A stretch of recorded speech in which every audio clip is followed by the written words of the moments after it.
Hello everyone. Now we are going to learn about the acylation. So let's first understand that what the term actually means. So this is a bit technical, but don't worry. We are going to learn every of the word one after another. Okay, so let's begin. So aliphatic and aromatic, primary and secondary amines, as you can see here, aliphatic and aromatic. Primary and secondary, that means we are not considering tertiary, of course. Amines react with acid chlorides. Acid chloride means halogen group. Basically we are talking about the chlorine here as we are taking the word chloride. Anhydrides and esters by nucleophilic substitution reaction. This is known as acylation. This reaction is technically known as acylation. So this is all about the acylation. If you wish to note that, you can note that we are going to read every of the underlined word. So don't worry, we are going to read everything. Unless we do not fully understand, our work is not over. Okay, so let's first see the reactions of the acylation, then we will come back to the aliphatic and aromatic. What say? That's not a good idea. Let's first read about the aliphatic and aromatic first. Okay, so let's begin. By the way, this is all the reaction that we are going to learn. Okay, so what are aliphatic? It is open chain. You can remember it in a simple way. It is open chain without any closed loop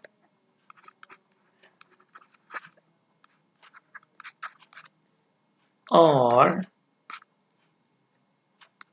any branches. It means it's just simple. It simply goes just like let's take an example like this one, and you can fulfill the hydrogens, maybe the double bond, but that will not technically make much difference for it. It's going to complete itself. So this thing or the thing like this is known as aliphatic.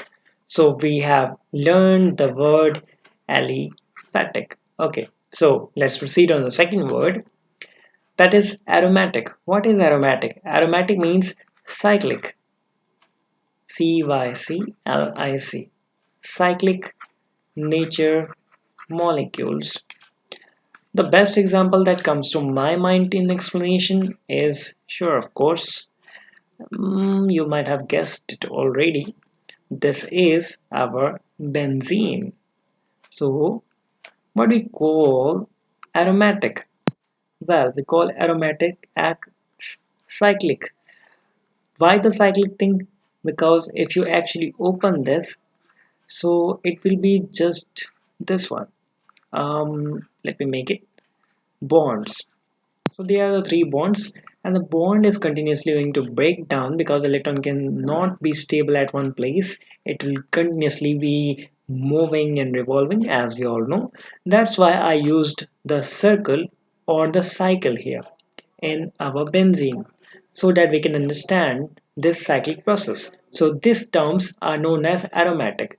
They have extra stability because they can manage the electrons as well as positive charge because of its resonating nature. So it also have resonance. So these are the properties of it, and in just one word, it is cyclic nature or closed loop. Well, you can also name it as closed loop. So whenever we talk about the closed loop things, just like the benzene or the benzene itself, we are going to say it is aromatic in nature. So this is all about the aromatic. So let's see which word is left for us to read. I have just written down two words and we are going to learn all of them. So we have learned aliphatic and aromatic. Well, I hope you have remembered the primary and secondary that we have already learned. Just like NS3 is 0 degree that we have learned. After this, we have seen Okay, something like this. NH2, maybe here is R. So this is 1 degree. And when we take things like R2 and NH, that will going to be 2 degree. Okay, so this is a little glimpse about, or just the revision that we have already learned about that. Okay, so this is a reaction with the chlorine, that is chloride, and hydrides and ester. So what is ester? Well, let me open the fresh page. Okay, here is enough space to learn this one. So what are the esters? You can remember the esters in a very simple way. R O O R dash. Well, R and R dash can also be equal. So what is R? R can be CS3, and what is R dash? You can take it as higher alkane as C2H5 or something like that. So it's just a higher one. Maybe it can also be equal. The two O's are actually making it the form that we call ester, E-S-T-E-R. Okay, so we have learned this one either. Now let's get back to that one again. So we have learned about the ester. Well, anhydrides means just hydrides, water related things. So if you do not know this, let me know. I will tell you about this one also, but it's already simplified, so I don't feel like much telling about this one.